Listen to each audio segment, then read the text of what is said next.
ఉన్నాడా అచ్చం మాలాగే కర్రలపోయి వెలిగించేసి దాని మీద మట్టి తగ్గెట్టి అందులో నూనె వేసి ఇంకో పక్క ఉప్పు వరగుండ పసుపుకుండా బాగా చేప మొక్కలు పట్టించి ఈలోపు బాగా హీట్ అయిపోయి నూనెలో చేప మొక్కలు వేసి అందులో చింతపండు పులుపు పిడిచేసి పులుసు పెట్టినాడు.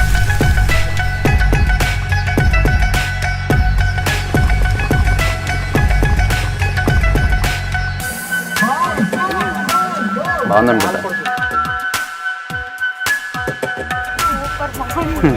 నచ్చిందా?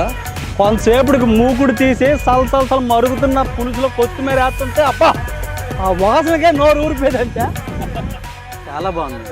పక్కన బాగోపోతే ఏం అనుకోమాకండి. ఫస్ట్ టైం మాలాగా మారడానికి ఆ మనిషి ఎంత కష్టపడుతుండో దానికి 100 ఫలితం రావాలని రోజు ఆ దుర్గాబాబాని తల్లిని మొక్కుతాను.